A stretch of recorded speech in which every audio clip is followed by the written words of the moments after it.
Ya, Shalom, anak-anak peserta katekisasi yang diberkati Tuhan. Kali ini kita masuk pada materi yang kelima dengan tema struktur pembagian Alkitab di Perjanjian Lama. Ya, judulnya struktur pembagian Alkitab di Perjanjian Lama. Sebelum kita mulai, mari kita berdoa terlebih dahulu. Kita berdoa. Tuhan, terima kasih hari ini kami akan kembali membahas satu materi di materi yang kelima. Tuhan berkati agar materi ini dapat dimengerti oleh anak-anak katekisasi untuk melengkapi pertumbuhan iman percaya mereka. Kuasa Roh Kudus-Mu memampukan kami semua untuk mendalami materi ini. Dalam nama-Mu Tuhan Yesus kami berdoa. Amin. Nah, anak-anak katekisasi yang diberkati oleh Tuhan, materi yang lalu kita membahas tentang fungsi dan wibawa Alkitab di dalam gereja dan juga bagi orang percaya. Nah, sekarang kita masuk dalam struktur pembagian di Alkitab. Nah, mempelajari struktur dalam Perjanjian Lama menjadi suatu hal yang penting, ya, menjadi suatu hal yang penting dalam pertumbuhan rohani kita semua. Nah, coba kita buka di Alkitab kita di bagian daftar, ya. Nah, di situ kita menemukan dua rangkaian kata yang merupakan judul dari daftar-daftar kitab-kitab kita, yakni bagian pertama disebut dengan Perjanjian Lama dan bagian kedua itu berisi Perjanjian Baru. Nah, yang perlu kalian ketahui kenapa kata perjanjian ini dipakai, ya. Nah, sesungguhnya ini mau mengatakan bahwa hubungan antara Tuhan dan umatnya diikat dengan sebuah perjanjian.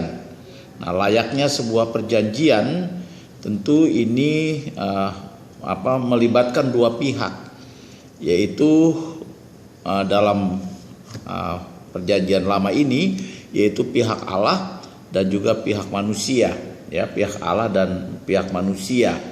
Nah, cuman yang berbeda dengan perjanjian-perjanjian dengan umumnya antara manusia dengan manusia, ya, kedua-duanya punya hak yang sama, dua-duanya punya kewajiban yang sama, kedua-duanya punya tuntutan yang sama. Nah, tetapi ini berbeda dengan perjanjian kita dengan Tuhan, ya. Ini berbeda sekali. Nah, berbedanya di mana gitu, ya. Nah, berbedanya di sini bahwa pihak pertama adalah Allah, ya, pihak kedua itu adalah umatnya. Allah yang pertama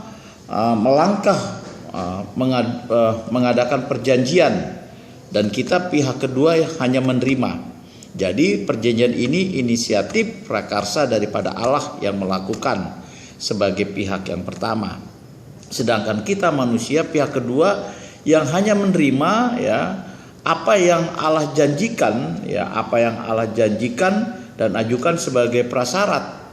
Karena kan kita tidak mungkin menuntut kepada Allah karena kita yang butuh Allah. Nah, pihak kedua tidak mengajukan syarat apa-apa.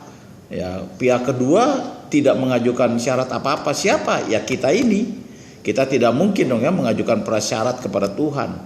Tuhan yang mengajukan prasyarat kepada kita karena kita yang butuh Tuhan, gitu, ya. Kita yang memerlukan Tuhan karena kita tergantung sepenuhnya kepada pihak pertama yaitu Allah, ya, demi kelangsungan kehidupan kita dan masa depan kita. Jadi perjanjian ini bukan demi kelangsungan Allah tapi demi kelangsungan kita, hidup kita dan masa depan kita, gitu, ya. Nah, perjanjian ini sifatnya mengikat.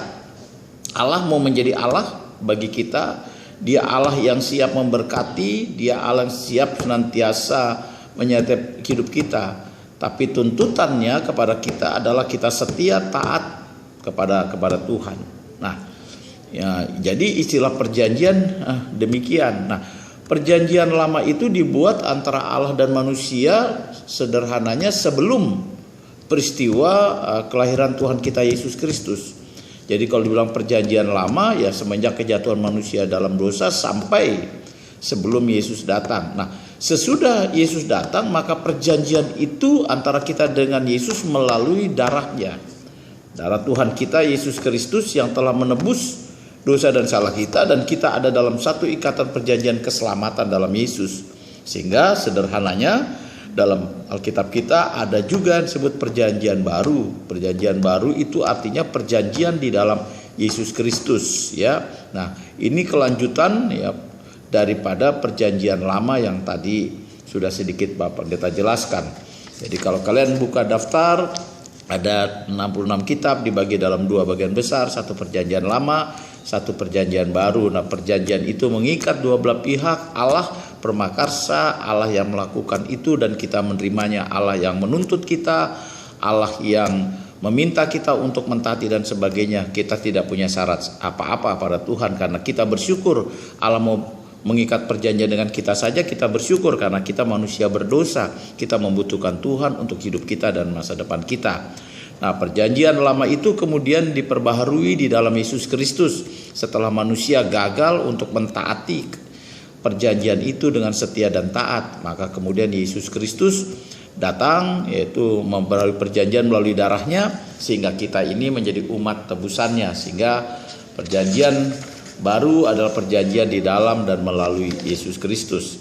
Nah, anak yang dikasih Tuhan Yesus Kristus, dalam kitab perjanjian lama itu kan ada 39 kitab, ya, ada 39 kitab. Nah, kalau isinya ya 39 itu dapat dibagi dalam beberapa bagian, ya. Misalnya yang pertama, kalian harus catat ini, ingat baik-baik, yaitu yang disebut kitab-kitab Taurat. Kitab-kitab Taurat. Nah, kitab-kitab Taurat itu isinya kitab apa saja, ya, kelompok kitab-kitab Taurat. Kelompok kitab-kitab Taurat itu isinya kitab Kejadian, kitab Keluaran, kitab Imamat, kitab Bilangan, dan kitab Ulangan. Nah, jadi ada 5 kitab dalam kitab perjanjian lama, itu kitab-kitab yang ada di awal itu biasa disebut dengan kitab-kitab Taurat, atau dalam bahasa kerennya, bahasa Alkitabnya itu Pentateuch, yaitu kitab-kitab Taurat, yaitu dari Kejadian, Keluaran, Imamat, Bilangan, dan Ulangan. Itu yang pertama. Lalu ada juga dikelompokkan dalam kitab-kitab sejarah, ya. Kitab-kitab sejarah, karena Alkitab kita juga menulis tentang sejarah bangsa Israel di mana Allah hadir dalamnya. Nah, kitab sejarah itu dibagi 2 bagian, ya. Anak-anak dibagi 2 bagian.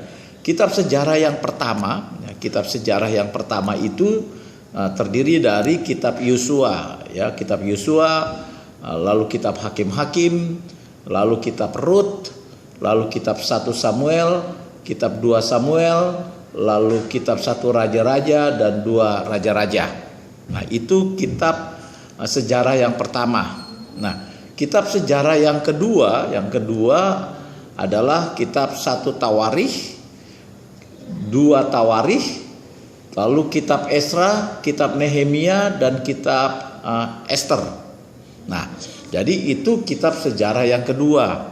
Jadi dibagi 2 ya, Dede, ya. Ada sejarah pertama daripada bangsa Israel, lalu ada sejarah yang kedua. Nah, lalu kemudian pengkelompokan yang ketiga adalah kitab-kitab sastra.